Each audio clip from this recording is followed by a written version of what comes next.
Welcome to Parenting the Intensity. Today, I'll address working as a team. That can be with the other parent of your kids, a partner, or another family member, or even friends who's living with you. Anybody who's there with you on a daily basis. And I know it's not everyone's reality, and some of you are doing it alone. And I know it's had a difficulty, and I will address that on an upcoming episode too. In the meantime, please reach out to anybody in your social circle that can support you as much as possible if that's your reality. We cannot do it alone. It's just too much. So let's address working as a team.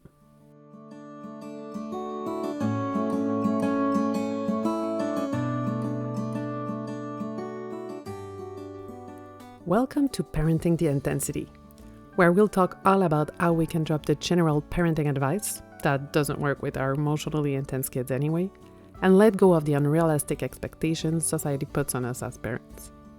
Together, we'll find solutions and ideas that work for you and your kids. Chances are, deep down, you know what they need, but you need a little encouragement to keep going on harder days and permission to do things differently and help you fully trust that you already are a wonderful parent to your exceptional but challenging kids.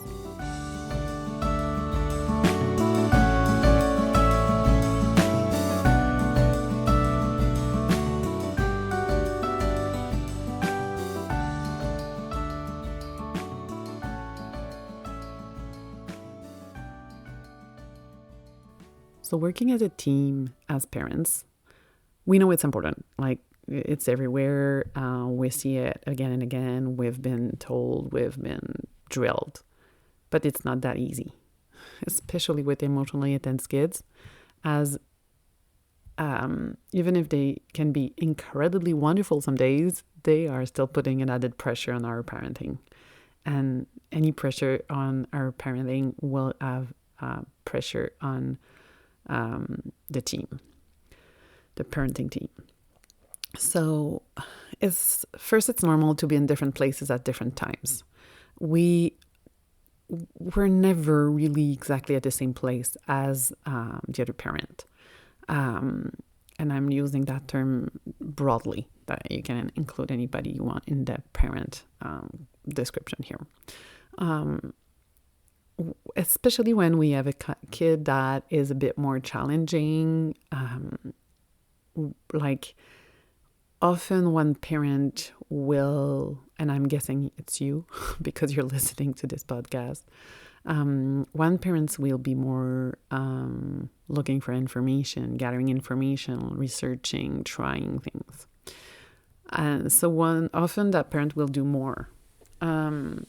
That's true for any relationship, let's be honest, but often one parent will do more. And if the other parent is supportive of it and just gets it, understand, is willing to listen and participate and support, then things can work really well.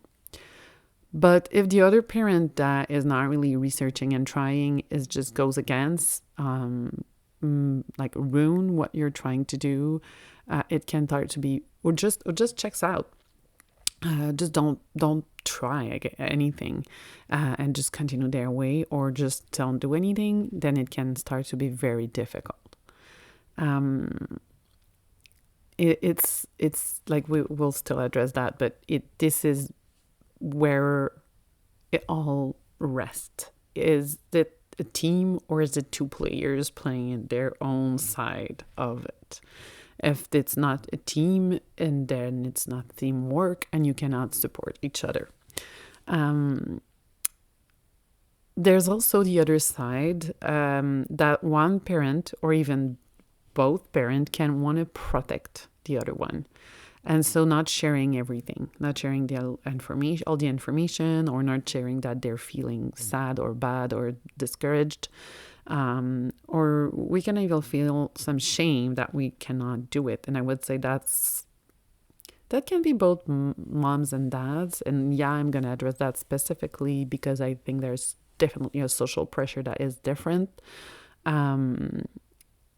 And so moms are expected to know it all, and dads are expected to just, right now, the expectations are that are really different and changing, and that really changes from social places, like socially your network, but the pressure is more and more on dads, but it's very different. They're not expected to know it all in general, but they are more and more expected to do their part.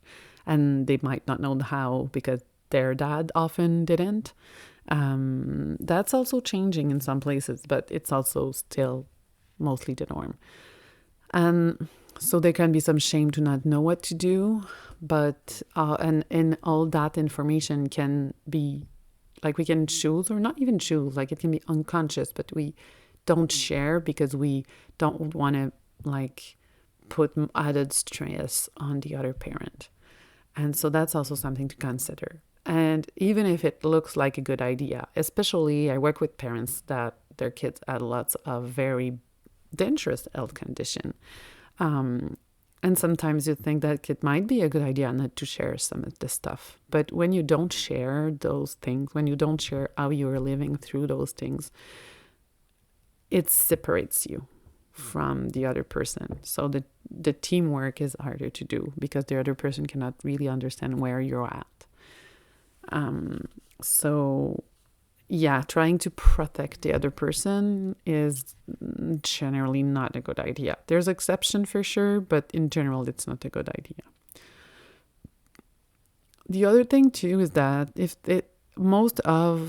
you have kids that need support and you have appointments, meeting, like assessments, things like that,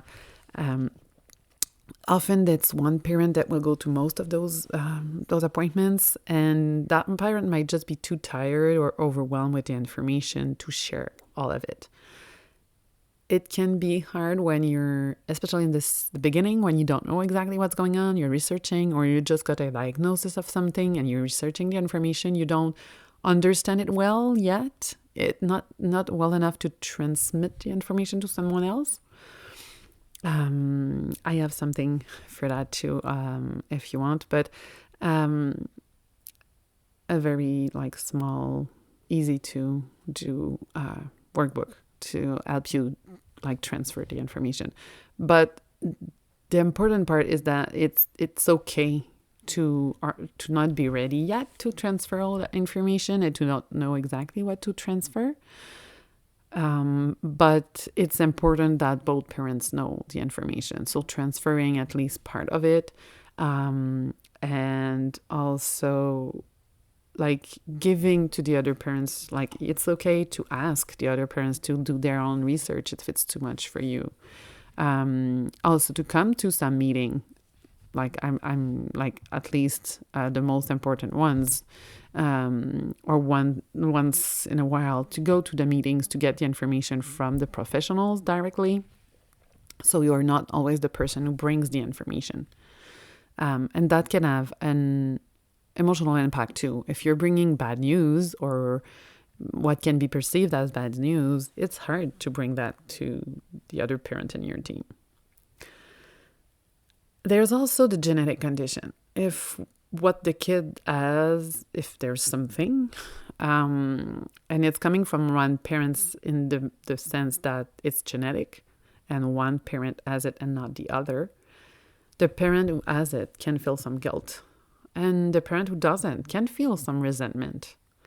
And both can feel can regret to feel that, don't want to feel that, but they do feel it. Even if it's nobody's fault, like, let's be honest, it's nobody's fault if a parent has ADHD and the kid has ADHD, as it's nobody's fault if a parent has blue eyes and the kid has blue eyes. We don't have control over those things. So it's nobody's fault, but it still doesn't mean that we cannot feel guilt or resentment over those things. So it's okay to open about that and just share about that. And it can be enough to just let it go. Sometimes not. Sometimes we need more support. And one or both parents can be too tired or overwhelmed to give time and energy to the relationship, the parenting relationship, or just the relationship with the other adult, especially if it's your partner. And that will most often happen with emotionally intense kids or any kids with special needs. And that we see that statistically, and I don't have recent numbers, but the difference is very high in couples that will get separated, in parents of kids with special needs. And like, I would say it's almost double, not quite, but almost, because it puts an added difficulty, added stress, and but on the other side, it can also be the opposite. That added difficulty can strengthen some couples and some teams, if they're working very well together, if their communication is on point. They can know how to support each other well.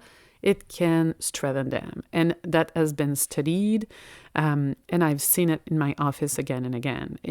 When we have kids with special needs, and they're higher, more special the need, I would say, more true it is, we rarely have in between couples. Like, parents will either not be together or really don't collaborate well, or be an incredible team. There's no middle. Because having an emotionally intense kid, having a kid with special needs, that will amplifies everything in your life. It amplifies their life. It amplifies your life. So things that go well go very well. Things that don't go well go really, really bad. So it's true for the parenting team. So yes, the parent can be a wonderful team too. Don't think it's not possible. It is. They can be the number one person to lean on when things don't go well, when it's hard, when you're feeling down, because it's the only other person that really knows everything that's going on.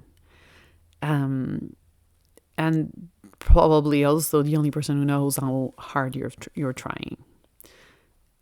It can be someone to share the load of making decisions, because when you have like all the decisions to make all the time, it helps to like discuss the decision and not be alone to make them.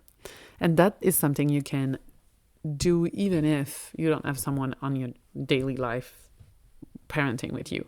You can definitely have someone you can call or text to help you make decisions. They also can take things off your plate when you just cannot deal with the kids anymore. Like, the intensity is just too much for you at that moment or that day. They can help you stay calm. You can have a special sign or a special word or something that says, you're going overboard, you're losing it, let me take over. Something that the kids won't necessarily get, but that you will understand. So we allow each other to have a pause. That's again something that you can definitely do, even if someone is not in your life. It's not the same. If they're not living with you, they cannot stop you when you're about to lose it. But you can definitely find people around you that can help you have a pause in your life. And basically, everything goes back to the classic communication. I know it's like we're kind of it's overrated to talk about communication in couples and families and teams, but that's it. It always goes back to communication, we communicate and the way we communicate. And I'm planning to have someone on the podcast about nonviolent communication, and I know that term is kind of intense, but a way to communicate that is very positive. But it's very important to communicate with your team member or team members. You might have more than one in your house. That's even better. So sometimes you cannot, like, if the communication is very hard, you might need to get outside help to help you communicate with your team members, your other parent, partner, and that's okay. You can go reach for a therapist for your relationship. It doesn't even have to be a couple relationship. You can have a therapist to help you with the other parent of your kids, even if you're separated. If you're living with your mom, you can ask a therapist to help you for the communication with your mom. I mean, it's there's no reason why not. If it's the person who's the most with you and your kids, the communication needs to go well. There needs to be a communication, a positive one.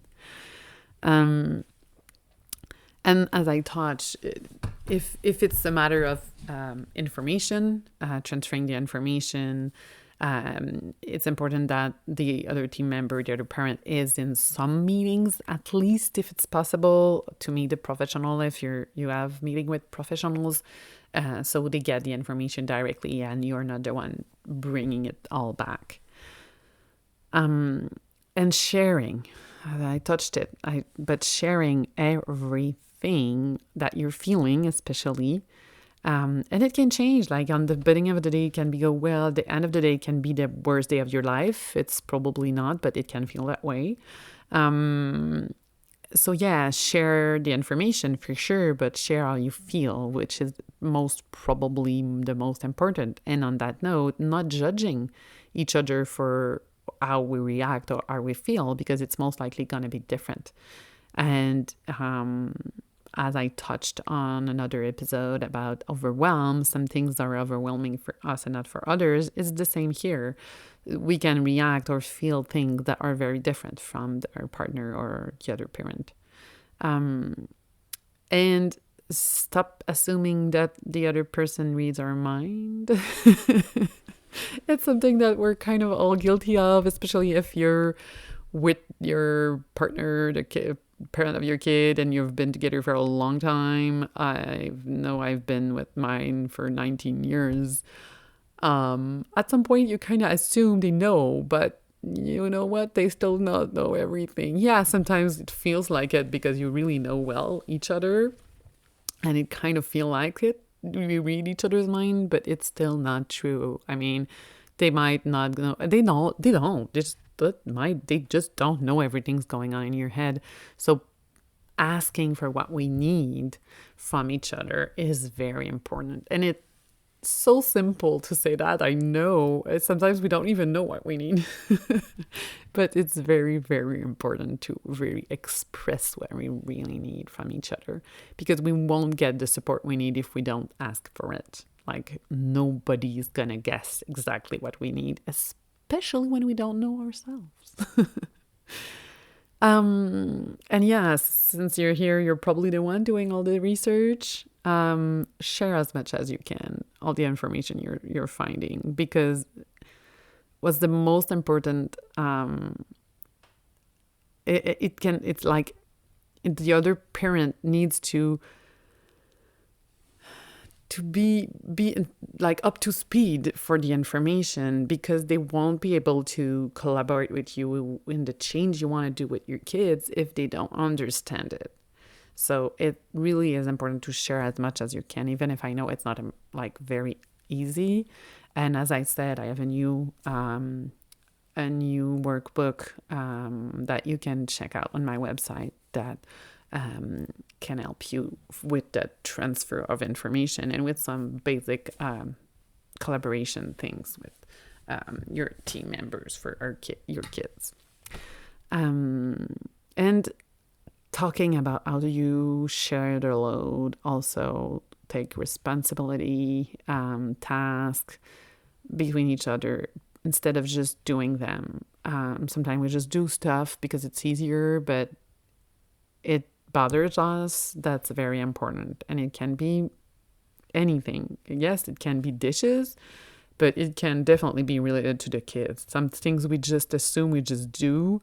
And I'm going to say, again, that's socially a lot on moms. Moms will assume a lot of the kids' care without even thinking about it, and then might resent their partner for not doing it if their partner's a man. Most of the time, that's the dynamic that we see socially.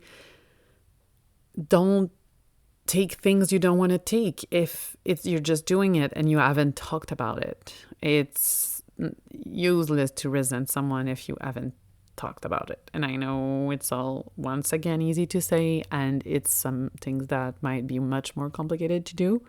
And again, if you need help with that communication, there's some people out there that can help you communicate and work together as a team. when I support parents, I can support definitely both parents. It's more likely one than I will work with, but I always offer to support both parents at the same time, exactly for that reason, because we can address different things. But I'm not a couple therapist, so I really encourage you to go seek out a couples therapist if that's what you need. And as I said, it doesn't have to be a love couple to get a couple therapist. So that's it for working as a team. Going down all to communication. Yeah, it's that boring. But just know that it's normal to have trouble working as a team, especially when you have an emotionally intense kid, because everything is more intense. So let me know if you have any questions.